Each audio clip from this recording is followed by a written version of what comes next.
The officer didn't shout. He didn't have to. He simply delivered a thunderous slap across the face of a 16-year-old black teenager, right in front of the judge, right there in the courtroom. The entire room fell silent. Not a sound, not even a whisper. The boy didn't cry. He didn't complain. He just slowly raised his hand and wiped away the trickle of blood from the corner of his mouth.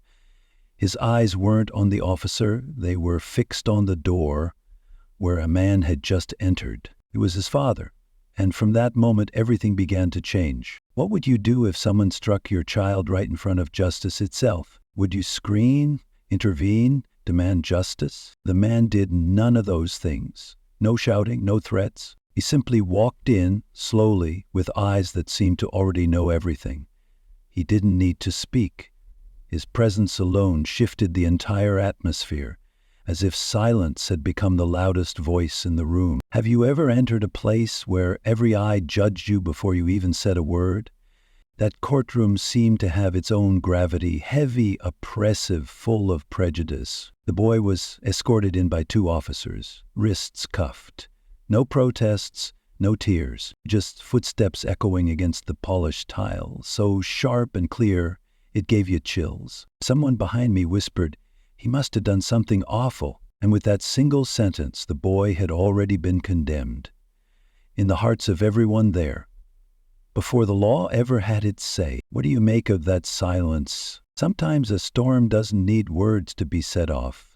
Have you ever felt like all eyes saw you as guilty just because of your skin, your background, or the way you looked? Share your thoughts. This story isn't just about a slap, it's about power, prejudice, and awakening in the silence. The faint clack of high heels echoed steadily on the tile floor. Measured, deliberate. A woman approached and sat down beside the boy, but not too close, as if she knew he needed space to breathe. "I'm Nina. They asked me to represent you today," she said gently. "Can you tell me your name?" He glanced at her from the corner of his eye, a slow, deliberate look. And for the first time since he entered the courtroom, he spoke. "Names don't mean anything in this place. No anger, no suspicion, just the words of someone who's seen too much." As if he knew that in this room a name couldn't save anyone. Nina studied him more carefully. He wasn't afraid. He wasn't defiant. But there was something heavy in his gaze, like he was carrying a weight no one else could see. "I still want to know what to call you," she replied softly. A pause, a breath. "Jaylen. Jaylen Carter." She nodded and quietly jotted it down. No prior record, no red flags in his file. But that blank slate made her all the more suspicious. He wasn't fidgety, wasn't evasive. His posture held a cold control, not instinctive but trained. And then she saw it. A thin silver chain glinted beneath the collar of Jaylen's shirt. Not flashy, not showy. Just something he wore close to the skin, as if to keep it to himself. It caught the light as he shifted, and Nina, unintentionally, caught a glimpse of a small engraving. "Carter, Field Office, F." She almost held her breath. Didn't ask, didn't rush, just looked at him, and he knew she had seen it. Jaylen raised his hand and gently tucked the chain back under his shirt. Not hiding, just tired of explaining. "You can think whatever you want that means, but in this place, they've already decided how they see me." In that instant, Nina understood. This boy wasn't fighting to win. He was fighting to survive the trial. Have you ever felt like you had to fight just to survive in a battle you never even chose to join? Jaylen wasn't fighting with tears or pleas. He fought with silence, with every breath holding on to his dignity, while everything around him tried to tear it away. Break time came between court sessions. People exhaled, checked their phones, sipped coffee, chatted quietly. But Jaylen still sat alone, hands cuffed, eyes forward. Then 2 officers approached. Not fast, not loud, like they'd done this 100 times before. "We're conducting a drug check, just procedure." Without waiting for a response, they opened Jaylen's backpack, pulled out notebooks, pens, tore open compartments, even took out a foil-wrapped sandwich and tossed it aside like trash. Jaylen said nothing, just sat there, watching them tear through pieces of a life they'd never understand. Nina stood up abruptly. "He's not charged with possession. You don't have the right." "Ma'am, we're just doing our job," one officer interrupted. "You can file a complaint if you want." Or those words, like a brick wall, always seem to go up when someone tries to breathe through justice. One of them scribbled something on a clipboard.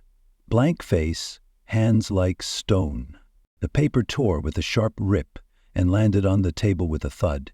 In the middle of the mess, online suspicious behavior noted. No drugs found, no evidence discovered. But still, another stain, freshly stamped. Jaylen didn't react, didn't complain. He just quietly leaned forward and picked up his things, each pen, every paper, placing them back into his backpack with the care of someone who's done it 1,000 times. Then the second officer, younger, maybe in his 30s, tilted his head and muttered to his partner, just loud enough for the room to hear, "Look at him.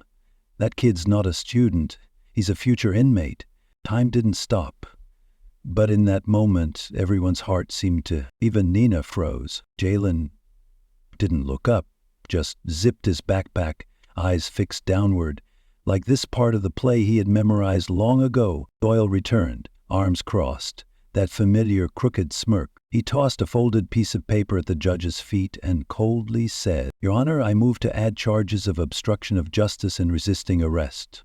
No one asked Jaylen. No one questioned anything. Judge Simons merely adjusted his glasses, clicked his pen, and made a note. No questions. No glance. The new charges were added to the record as effortlessly as pouring sauce over a dish that had already been ordered. Then he spoke, his tone casual, well-practiced, as though this line had been used many times before. Sometimes you have to treat them the way they're going to turn out. No gasps from the courtroom, because no one was surprised anymore. Only a lingering, sickening feeling remained. When court resumed, Nina was no longer the quiet woman from earlier. Still the same suit, still the same frame. But her eyes had changed. No longer afraid, not angry. Focused, sharp, like a freshly honed blade. She stepped to the center of the courtroom, holding a USB drive like a surgeon grips a scalpel. No flair, no theatrics. "Your Honor," she began, her voice calm and firm, "I have new evidence. Footage from a civilian security camera located at the corner of Darrow and 5th. The content of this video shows a version of events that completely contradicts Officer Doyle's sworn statement." Judge Simons raised an eyebrow but said nothing. The USB was handed to a court officer, the screen lit up, and the footage began to play. The image wasn't crystal clear, but it didn't need to be. It said enough. Jaylen appeared, standing between Officer Doyle and an elderly black man, frail and visibly frightened. The old man leaned on a cane, moving slowly, speaking. The audio was unclear, but the desperation in his posture was obvious. Doyle shoved the man. He stumbled backward, nearly falling. And Jaylen, still just a kid, rushed forward to catch him. He didn't hit anyone, didn't yell. He just stood there, between the two of them, arms outstretched, like a living shield. That was all. And in that moment, the room seemed to hold its breath. A few jurors leaned forward. The gallery went silent. No explanation was needed. The image spoke louder than words. Nina turned to face the judge. "This footage stands in direct contradiction to Officer Doyle's sworn testimony, and it clearly shows my client was not a threat. He was trying to protect someone." For a brief instant, the entire courtroom seemed to crack, as if a single beam of light had slipped into a place long sealed off. Maybe, just for today, justice would step out from the shadows. But then Judge Simons leaned back, removed his glasses, and slowly wiped the lenses without ever lifting his head. "The footage is unverified, dismissed. No explanation, no recess, no hesitation. The truth was brushed aside like it never existed." The sound that followed wasn't a gasp or a scream. It was the heavy silence of hope collapsing, like someone had quietly buried a promise they once swore to keep. Nina froze just for half a second. "And Doyle," he grinned, the widest smile he'd worn all morning. "It's always someone else's fault," he said mockingly, "until they're the one in cuffs." That's when Jaylen looked out. For the first time since the initial slap, he looked straight ahead and spoke. Voice low, steady. Not to impress, but to make it last. You're not the first to bury the truth, but maybe I'll be the last one to let it stay buried. No echo, no need for repetition. The words fell like a blade, sinking deep into the minds of everyone who had ever watched truth be strangled by power. And then it began. A stir in the benches, whispers caught in throats, a silent tightening in the chests of anyone who had ever seen someone like Jaylen pushed down and told, "Stay there."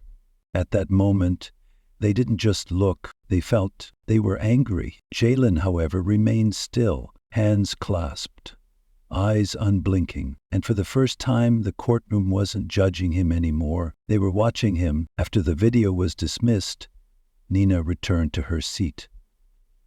But she hadn't given up. Her eyes never left Jaylen, searching for something in the silence he wore like invisible armor. Jaylen didn't flare up, didn't lower his head, didn't blink as the truth was swept away like dust off a windowsill. But something had shifted, clear and deep.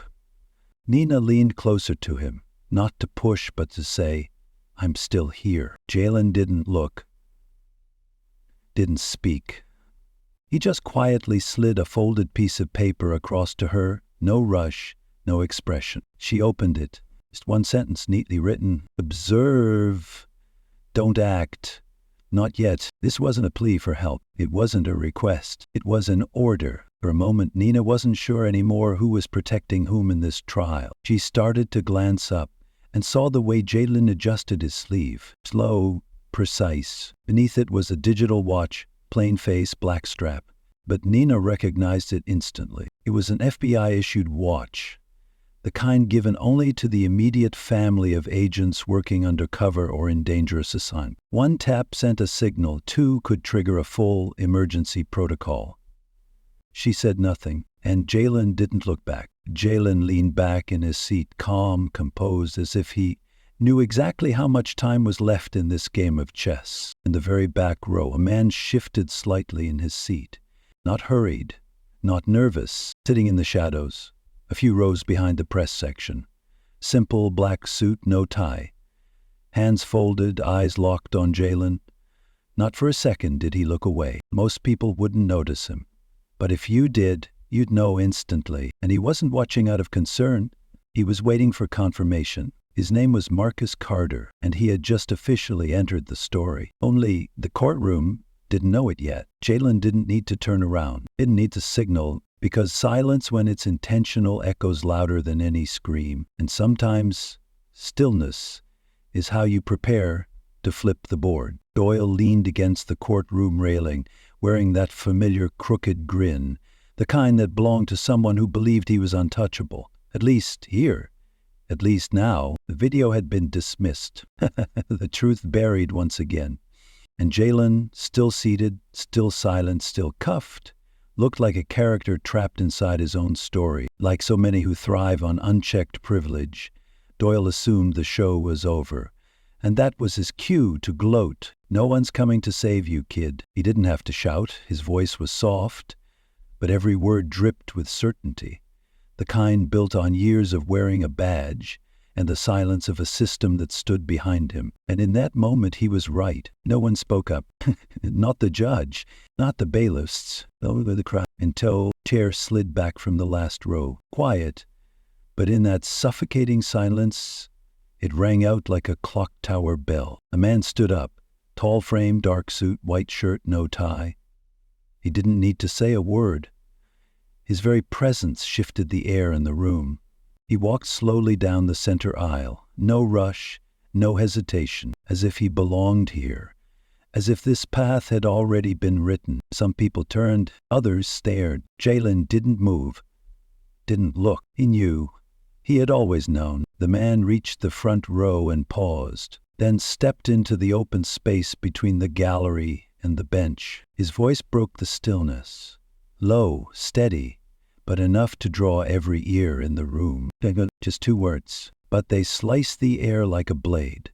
Sharp, clean, undeniable. Doyle blinked, His shoulders stiffened. He straightened up, trying to cling to the last scraps of control, but the man had already reached inside his jacket, his movements deliberate.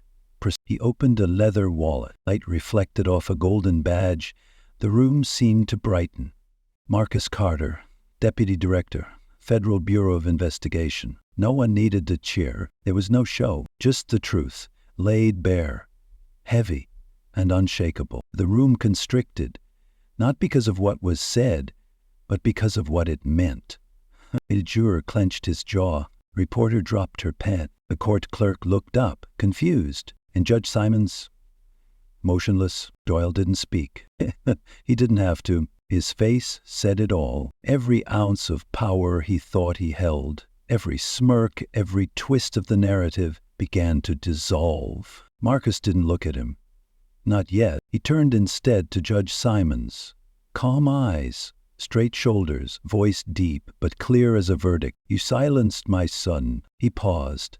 Not for drama, but to ensure each word landed. Now it's time you hear the voice of truth. It wasn't a threat, not a performance. It was fact, irrefutable. Judge Simons stayed seated, pale. Jaylen turned slightly, slowly, still cuffed, still grounded like a tree in a storm. He looked at the man. No surprise, no smugness, just the faintest smile, soft, like a breeze on a scorched summer day. A brief kindness beneath his shield of silence. Then, just low enough for Nina to hear, Jaylen whispered, Act 1 is over. I told you. Someone would see. Jaylen whispered again, almost to himself.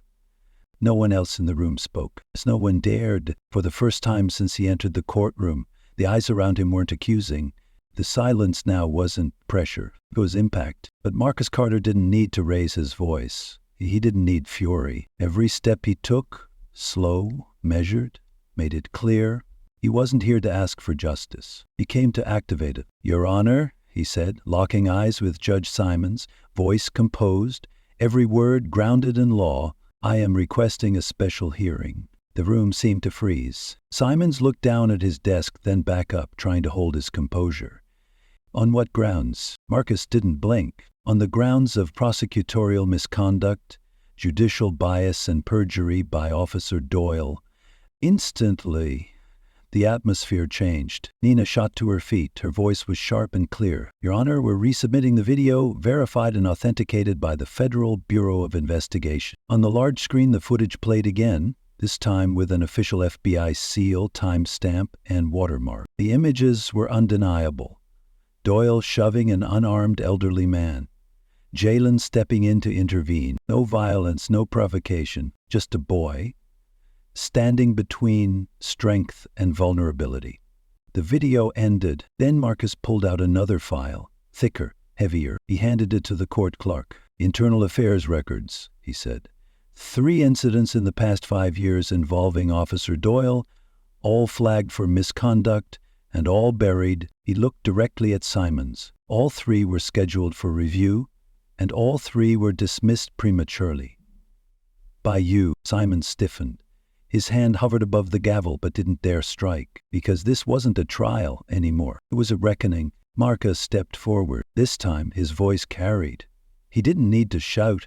It was the voice of the law, finally unbound. Under federal authority, I am placing Officer Doyle under arrest for obstruction of justice, abuse of power, and falsifying official documents. A murmur swept through the room, a wave of motion. Small but undeniable. 2 federal agents, dark suits, no visible badges, appeared from the side door, moving like shadows summoned by the truth. Doyle opened his mouth, about to speak, but nothing came out. The cuffs clicked shut. Not rushed, not rough, but final. Right in front of everyone, right in front of the judge, right in front of the boy he once believed had no one behind him. Simons remained seated. His face pale, his eyes glassy, as they shifted from Marcus to Nina, then to Jaylen. He said nothing, no defense, no apology, only bowed his head. Because sometimes silence isn't power, it's surrender. Then, click, a phone camera started recording, then another, then all of them. The soft hum of phone microphones filled the courtroom. like rainfall after a season of drought. Within minutes, the clip hit the internet. A short, slightly shaky video of Doyle in handcuffs, his face pale as ash. A simple caption, razor sharp in its clarity. Justice for Jaylen began in Tiesta. At first, just a few shares, a few TikToks, and it exploded. By noon, the footage dominated the news cycle. TV anchors played it on loop. Facebook live streams overflowed with comments, no longer chatter, but the voice of a society newly awakened. TikTok filled with duets. Twitter flooded with threads and hashtags stacked like echoes of a changing era. Justice for Jaylen. Silence is power. Watch the courts fall. What happened inside that courtroom no longer stayed within four cold walls. It spilled out into living rooms, into news feeds, onto dinner tables, in thousands of homes. People weren't just watching, they were remembering, and they were realizing. Some were stunned, some were heartbroken, but most felt something that had been delayed far too long had finally arrived. In the courtroom, an elderly black woman slowly rose. She hadn't spoken a word all day, but as Doyle was led away in handcuffs, she whispered, so softly only the air could hear. Almost didn't need to shout, but his silence spoke louder than any gavel, and she was right. Jaylen didn't cry out, didn't trade. He waited, and when the truth came, he welcomed it, as if he'd always known it would arrive. That smile he gave just before Doyle was arrested, it became a symbol, one frame, one movement. The FBI launched an immediate investigation. A full internal audit was announced. Every ruling made by Judge Simons over the past 5 years would now be reviewed. The dominoes began to fall, not from outrage, but from a silence that had finally been heard. And this time, justice didn't need to scream to be felt. The courthouse doors swung open. Outside, the world was waiting. Camera flashes popped. Reporters pressed forward with microphones. A barrage of questions fell like rain on hot pavement. But Jaylen didn't rush. He walked slowly beside his father. His eyes blinked gently in the sunlight. But he showed no surprise. A young female reporter pushed through the noise and raised her voice. Thanks for letting me speak out earlier. Jaylen paused, not to think, but to let the noise die down, making room for an answer born from stillness. He spoke softly but with absolute clarity, because when justice speaks for you, you don't need to shout. Wasn't a slogan, isn't pride, it's truth. It was the voice of someone who had learned to hear the weight of silence and discovered power within it. Marcus stood beside his son, his arms relaxed, shoulders steady, no longer the deputy director of the FBI, no longer a symbol of authority, just a father, one who had missed too many important moments in his child's life. He tilted his head, speaking just low enough for only Jaylen to hear. I missed your childhood, but I won't miss your courage. Jaylen didn't respond. He simply nodded. And they walked, no arms over shoulders, no hands held, just side by side, father and son. One step at a time, heading not toward a press conference or a sensational headline. They were walking toward a different kind of history. Behind them, applause broke out. At first, just one person, then another. And soon, the sound rippled through the crowd. Not loud like a stadium, but warm like respect, rising up from the pavement. It wasn't a cheer. It wasn't for show. It was quiet, steady, full of pride. Jaylen and his father didn't wave. They didn't stop, because this wasn't a moment for celebration. This was a moment for the boys who were once told to be quiet, sit down, the fathers who once thought maybe I'm too late, and the truths that had been buried under badges and silence, now finally stepping into the light. They tried to silence a boy, but instead they awakened a generation. If this story moved you, even just a little, maybe it's because, deep down, we all want to believe that silence, when timed right, can still be the loudest voice, and dignity, when held firmly, can shift the atmosphere of an entire room. Jaylen didn't fight with noise. He stood with purpose, and in doing so he reminded us, justice doesn't always roar. Sometimes it enters quietly, and stands tall. If you believe in stories that matter, stories that reflect courage, truth, and quiet strength, please take a moment, like this video, share it with someone who needs to hear.